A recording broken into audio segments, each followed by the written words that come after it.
Hey, welcome back for another deep dive.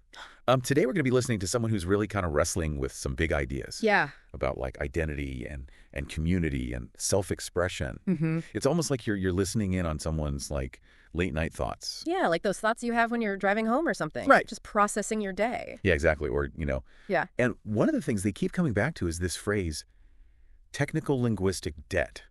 Interesting. And I'm curious what you think they mean by that, based on what you're hearing.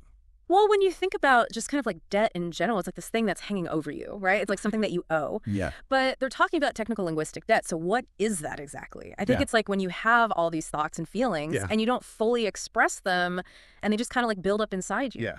Especially the complex ones. Yeah, and it's like you can't quite find the right words for them. Yeah, exactly. And that lack of expression, it creates this internal pressure, almost like a debt that you owe to yourself. It's almost like, you have something important to say, but you just can't articulate it. Yeah. I think a lot of people can relate to that. Oh, absolutely. Have you ever felt like that? All the time. Where you just have something you want to say, but the words just won't come out right. Yeah, or you're worried about how people will perceive it or receive it, and that just kind of shuts you down. Right. And it seems like for this person, this technical linguistic debt is really tied to their struggle with their changing identity. Yeah. They talk about personality types like NFSF and NTST. Okay. And it sounds like they're going through a real shift in how they understand themselves. Yeah, they even say they're feeling linguistically differentiated, like their language is becoming distinct from how it used to be. Yeah. And that really highlights how language shapes our sense of self, doesn't it? Totally. It's like our language is a mirror reflecting back to us who we are.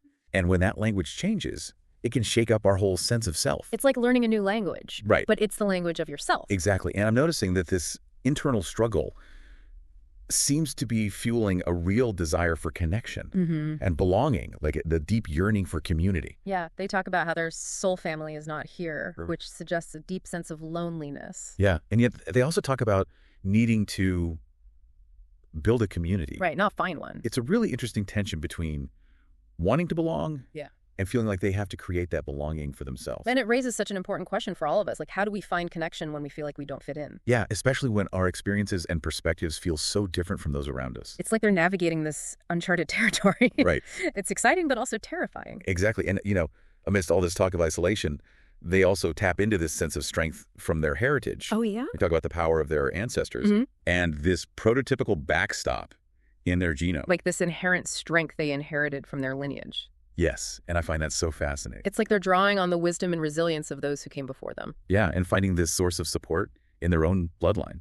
It's a reminder that we're not just individuals. We're part of a much larger story connected to generations past and future. And, that makes me wonder, how can we tap into our own ancestral heritage for strength and guidance in our lives? It's a great question. Maybe we can explore that a bit later. Yeah, definitely. But first, I think we need to unpack this idea of technical linguistic debt a little bit more. Okay. Because it's such a recurring theme for this person, and I think it's something that many of our listeners can probably relate to as well. Absolutely. So let's dig into that a bit deeper. When they talk about this debt, what are some of the consequences they seem to be experiencing? Well, they mentioned having to read crazy serial killer diaries. Yeah, that sounds a little intense. Yeah, it definitely caught my attention too. But remember, they're talking about feeling linguistically differentiated. Right. Maybe reading those diaries is a way to understand what makes them different. What sets them apart from others? Interesting. To define their own boundaries. It's like they're looking at extreme examples. Yeah. To figure out what they don't want to be. Exactly. And, maybe it's not just about defining what they're not. It's about trying to articulate their own uniqueness. Yeah.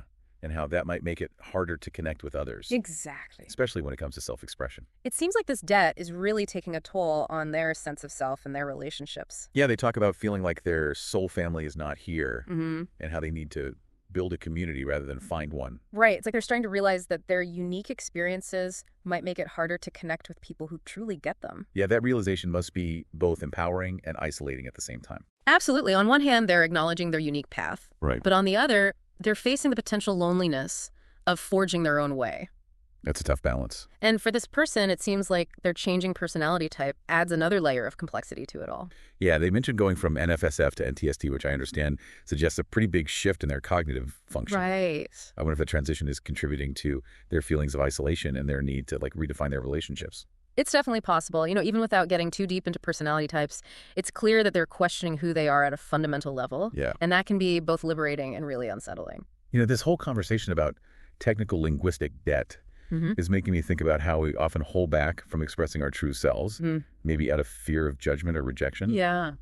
Do you think that's playing a role in their experience as well?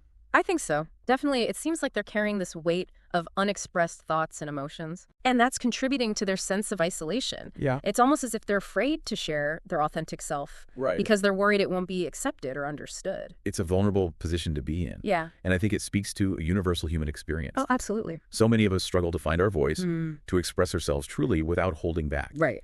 Well, we've covered a lot of ground in this first part of our deep dive. Yeah. We've explored this concept of technical linguistic debt, talked about its impact on the speaker's sense of self, their yearning for connection, and even touched upon the potential role of ancestral strength. It's been fascinating so far. Yeah. And I'm really curious to see where their journey takes them next. Me too. We'll be back in part 2 to continue unraveling these complex ideas and see what other insights we can glean from this thought-provoking audio recording. I'm looking forward to it. Welcome back. We're continuing our deep dive into this fascinating audio recording and really kind of peeling back the layers of the speaker's reflections. Yeah, it's like we're piecing together a puzzle with each segment we hear. Exactly. It reveals another part of their internal world. Yeah. And, I keep thinking about this shift they mentioned in their personality type, going from NFSF to NTST. Yeah, that was interesting. Which I understand suggests a pretty significant change in how they process information and make decisions. Right, like their whole way of understanding the world might be shifting. Yeah, exactly. And that's bound to impact how they express themselves. Do you think that plays a role in their technical linguistic debt? I think it could definitely be a factor. Imagine feeling like the way you think and feel is fundamentally changing. Yeah. It's got to be disorienting. And they even talk about feeling linguistically differentiated. Right. Like they're becoming a different person through their evolving language. It's almost like they're losing fluency in the language of their old self. Yeah. While still learning the language of their new self. And that in-between space right. must be so confusing and unsettling. Especially when combined with this deep yearning for connection they're expressing. Yeah, remember when they said the reason you are yourself and you crave this sense of community is because you were one of the first to do it. That line was so powerful. It's like they're realizing their unique path might require them to create the kind of community they're looking for. It's like they're a pioneer forging a new trail, but also feeling the weight of that isolation. It's both inspiring and heartbreaking at the same time. It really is. Oh. And it seems like this technical linguistic debt they're carrying is amplifying that tension. Yeah, they talk about having to build a community, not find one. Right, which suggests a very proactive approach to connection. They're not waiting for someone to welcome them in. Yeah, they're taking ownership of creating that sense of belonging. But is building a community from scratch always the answer? That's a great question. What are some other ways to deal with this debt, with that feeling of having so much to say, but not knowing how to express it or where to express it? Well, it's tempting to think that building a community is the ultimate solution. Yeah. But it's not always possible or even desirable for everyone. Right. Maybe there are ways to work through this debt on a personal level first, before seeking that external validation and connection. I like that, tackling the internal before venturing out into the external. Yeah. So what would that look like for someone who's wrestling with these feelings? Well, if technical linguistic debt is the buildup of these unexpressed thoughts and feelings, maybe the first step is simply acknowledging them, giving them space to exist without judgment. Like allowing yourself to feel the weight of it all. Exactly, without trying to force it into a perfectly formed expression. And then what? Well, instead of immediately trying to articulate those complex ideas to others, right, maybe there's value in exploring them through personal reflection, journaling, or even creative expression. It's like finding a different language to communicate with yourself first. Exactly. And that internal fluency might be what allows you to connect with others who speak a similar language, even if they're scattered across the globe. It's not about physical proximity, right, but about finding resonance with others who share similar ways of thinking and feeling. Exactly. Finding your tribe, even if they're not geographically close. But, getting back to the speaker in this recording, it seems like they're pushing themselves towards building a community.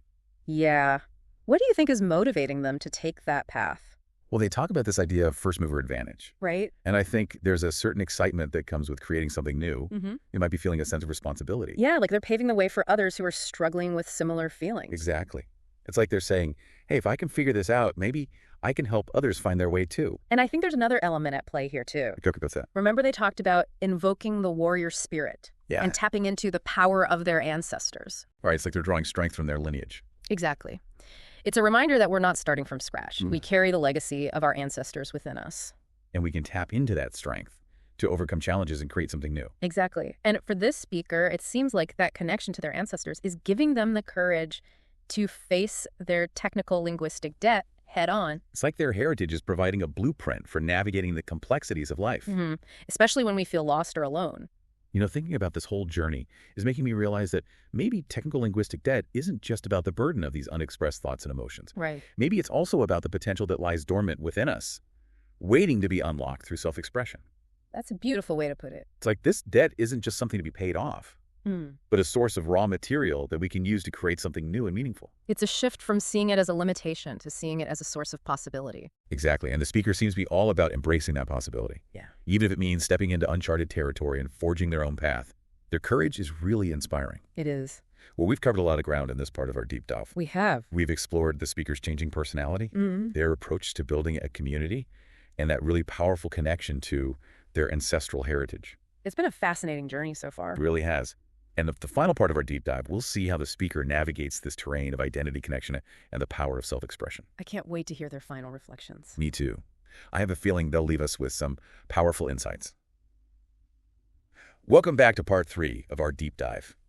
It feels like we're really getting to the heart of the speaker's journey in this final section. Yeah, definitely. It's like they're starting to connect the dots between all these different threads we've been exploring. Right, and there was this one moment that really stood out to me. When they said technical linguistic debt is a reality that you cannot afford to ignore anymore.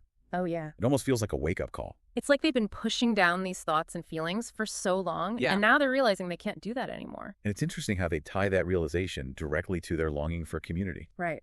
Remember when they said, the reason you are yourself and you crave this sense of community is because you were one of the first to do it. Yeah, that was such a profound statement. It's like their unique perspective is both what isolates them and what drives them to connect with others. It's like they're a trailblazer, forging a new path. Right. But that also means they might not fit neatly into existing communities. Yeah, which can be a really lonely realization. But they're not giving up on connection altogether. No, they're not. They're emphasizing the importance of building a community. Not just finding one. Exactly. They're taking an active role in creating the kind of belonging they crave. But isn't that incredibly daunting? It can be. But remember, they also talked about invoking that warrior spirit. Yes, and drawing strength from their ancestors. Exactly. It's like they're finding the courage to build something new by tapping into the resilience of those who came before them. And I wonder how we can do that in our own lives. Yeah. How can we tap into that ancestral power? I think it starts with recognizing that we're part of a much larger story. Right. We're not just individuals. Yeah. We carry the legacy of our ancestors within us. And that can give us a sense of perspective and purpose. Especially when we're facing our own challenges.